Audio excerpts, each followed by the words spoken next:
कि अकलियत की जिम्मेदारी अक्सरियत पर हो।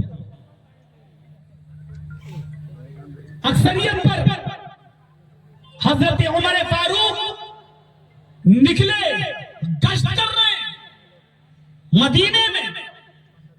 एक यहूदी बूढ़ा आदमी भीख मांग रहा है। हजरत उमर फारूक रज़ियल्लाहु ताला अन्हु घोड़े से उतर जाते हैं और उस यहूदी बूढ़े आदमी के पास पहुंच जाते हैं। उस यहूदी बूढ़े आदमी के पास पहुंच जाते हैं और उस बूढ़े आदमी से पूछते हैं, तुम भीख कैसे मांग रहे हो?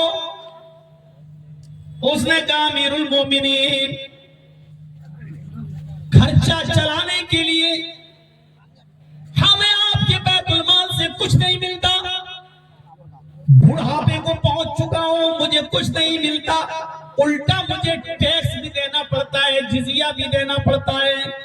जैसे आप लोग और हम लोग इनकम टैक्स देते हैं गवर्नमेंट को, ऐसे ही उस जमाने में जो यहूदी और ईसाई रहते थे वो जिजिया देते थे।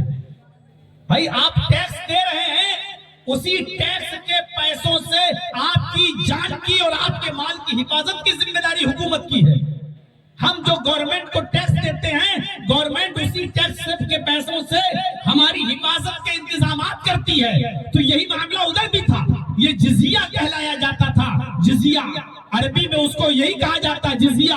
तो मेरे भाइयों, वो बूढ़ा कहता है, अमीरुल मोमिनीन, मैं यहूदी हूँ और जिजिया देना पड़ता है, मुझे मदीने में रहना है तो टैक्स देना पड़ता है हमें, और फिर हमें अपना खर्चा भी तो निकालना है।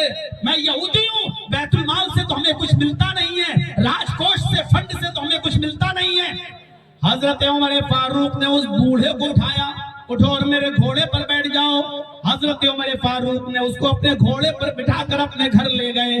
पहले उसको खाना खिलाया, पानी पिलाया, और फिर बैतुल माल के कैशियर को, खजांची को, ट्रेजरी को बुलाया, और बुलाने के बाद कहा कि सुनो, ये जब तक जवान था इससे हम टैक्स लेते थे, ये जब तक जवान था हम इससे टैक्स लेते थे और ये हमें टैक्स देता था।